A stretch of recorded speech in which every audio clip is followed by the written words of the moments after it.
सर्व ठिकाणी अक्षय खन्ना अक्षय खन्ना अक्षय खन्ना हे चालू आहे. त्यामुळे मलाही वाटलं त्याचा जो पिक्चर आहे धुरंधर तो जाऊन पाहावा. तो चित्रपट मी पाहिला आणि खरोखरच त्याने जे काय ऍक्टिंग केलेली आहे, जो छोटासा डान्स केलेला आहे, त्याची जी चाल आहे, त्याची बॉडी लँग्वेज आहे, त्याचे न बोलताही अभिनयातून जे बोलणं आहे ते सर्व पूर्ण लक्ष वेधून घेते आणि आपल्या डोक्यातून ते सहजासहजी उतरत नाही.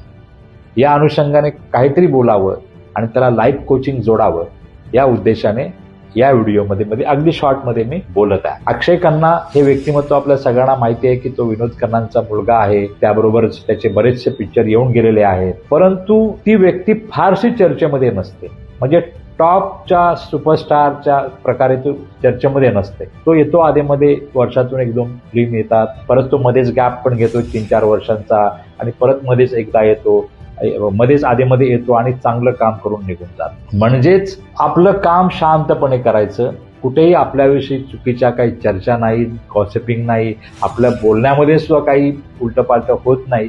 अशा प्रकारचं एक व्यक्तिमत्व सुद्धा एक वेगळ्या प्रकारचं आपलं एक सोशल असं सामाजिक व्यक्तिमत्व जगते आणि आपल्या कामामधून लोकांना बोलायला लावते. आपण फारसं काही बोलत नाही, पण आपलं काम एवढं वाजलं पाहिजे की ते कामच बघून लोक आपल्याविषयी बोलले पाहिजे. हे आपल्याला शिकण्यासारखं आहे. आपलं जे काही काम असेल ते एवढं चांगलं असलं पाहिजे की त्या कामाचीच लोकांनी चर्चा केली पाहिजे आणि लोकांना बोलावंच लागलं पाहिजे. त्यामुळे आज हा मला छोटासा व्हिडिओ बनवावासा वाटला आणि अक्षय खन्नांना दीर्घायुष्य लाभो अशी मी विनंती परमेश्वराकडे प्रार्थना करतो आणि त्यांनी अशा प्रकारचे चांगले चांगले अभिनय, चांगले चांगले चित्रपट नक्कीच करावेत.